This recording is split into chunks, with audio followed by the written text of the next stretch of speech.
India கூட்டணியில் இருக்கும் மு.க.ஸ்டாலின் தமிழக மக்களுக்காக காவிரி நீர் கேட்காமல் விவசாயிகளையும் மக்களையும் வஞ்சித்து சுயநலவாதியாக நடப்பதாக முன்னாள் அமைச்சர் ஜெயக்குமார் குற்றம் சாட்டியுள்ளார்.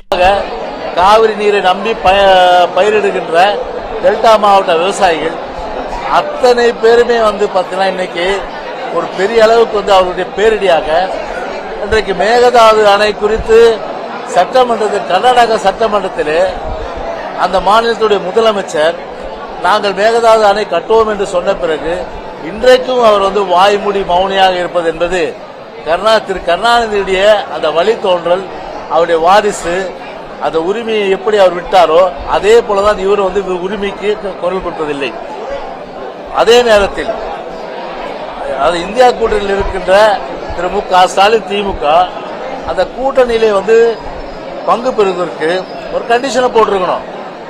எங்களுடைய உரிமையாக இருக்கின்ற அந்த ஜீவாதார உரிமை குறித்து நீங்கள் அதற்குரிய அந்த தீர்வு கண்டால் மட்டுமே நாங்கள் உங்கள் கூட்டணியில் அங்க வைக்க முடியும், இல்லை என்றால் அந்த கூட்டணியில் நாங்கள் இருக்க மாட்டோம் அப்படின்னு சொல்வதற்கு திமுகவுக்கு திரு ஸ்டாலினுக்கு திராணி இருக்கா?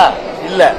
ஆனால் அவர்களுடைய கர்நாடகா அரசு அன்றைக்கு பொறுப்பேற்ற போது அன்றைக்கு கர்நாடகாவுக்கு போய் அகமகிழ்ந்தவர், அதே போன்று இந்தியா கூட்டணியிலே போய் உட்கார்ந்து கொண்டு அகமகிழ்ந்தவர் டெல்லியிலே வாய் திறந்து ஒரு வார்த்தை கூட கர்நாடகா எங்களை வஞ்சிக்கின்றது, எனவே அந்த வஞ்சிக்கின்ற அந்த கர்நாடகாவுக்கு 205 டிஎம்சி தண்ணீர் வற்புறுத்தி எங்களுடைய உரிமை நிலைநாட்டுவதற்கு வேண்டிய நடவடிக்கை எடுக்க வேண்டும் என்று ஒரு வார்த்தை சொன்னது கிடையாது.